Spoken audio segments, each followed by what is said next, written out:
Дичайшая, просто дичайшая история прислал нам наш подписчик Владимир. У них на районе есть бездомные собаки. Просто бегают по дворам, бегают по мусоркам, просто шарятся в подворотне. Просто трешняково зашкварная ситуация, которых я не слышал, не видел, но это просто жесть. Он стал свидетелем того, что собака несла в зубах новорожденного ребенка. Вы просто представьте это себе, какая жесть.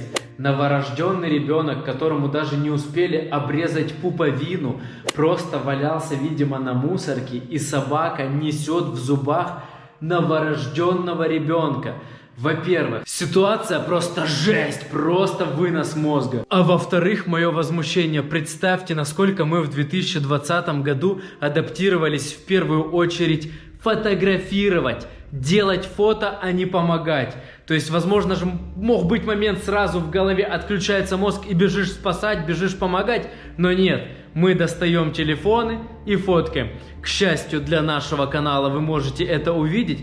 Но вообще это, прикиньте, насколько дико, что в первую очередь люди думают не о помощи, не о каком-то действии, а достать телефон и сфоткать. Это же дико. Владимир и сам не отрицает, что это действительно дико. С ним была подруга, которая не растерялась, и она начала бежать за собакой. Хотя собака, собственно, и не убегала. Собака очень аккуратно просто шла к какому-то подъезду, к дому, просто к людям. Наоборот, не от людей, а к людям, к подъезду. Татьяна подошла, взяла этого ребенка и вызвала скорую.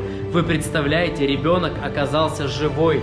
Действительно, это была девочка, она выжила. Вы представляете? Ребята, вы представляете? Девчуля выжила. Собака настолько аккуратно держала ее в зубах, что вообще не повредила, вообще ничего, ни единого укуса, ничего. Просто аккуратно несла ребенка в зубах, в пасти. Ребенок находится в реанимации, его спасли, все хорошо, ничего не грозит его жизни, вернее ее жизни. Она живая и здоровенькая. Лайк, просто...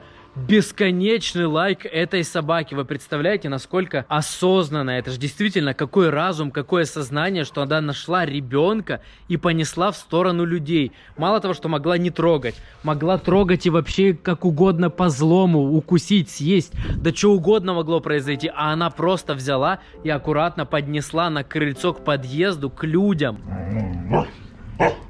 Ты поддерживаешь эту собачку? Вы представляете, дворняжка, такая смышленая дворняжка, ребята. Еще раз лайк, давайте поддержим и собаку, и лайк, чтобы девочка жила здоровенькой. Вы представляете, какая у нее уникальная, очень страшная, по-страшному началась ее жизнь, потому что полиция сейчас ищет ее биологическую мать, которая совершила такое страшнейшее преступление, выкинула новорожденного ребенка просто на мусорку. Сейчас вся округа эту собаку знает, все ее подкармливают, она никому домой не хочет идти. Свободолюбивая бездомная дворняжка. Вы представляете? Вот такая вот, ну, просто уникальная, страшная и уникальная, с хорошим концом история. Для меня это очень дико и невообразимо. Просто жесть. И я надеюсь, таких ситуаций больше никогда нигде не повторится.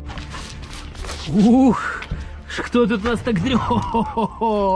Именно дрифт с нотками борьбы партера, да? Ну давай уже, давай, наваляй по-серьезному. Камеру навел, успокоились? Все, на камеру не работаем? Окей, ребята, окей. Вы не при делах, просто стоите, загораете под тучками. Присылайте свои истории, прикрепляйте фото и видео. Все, до новой истории.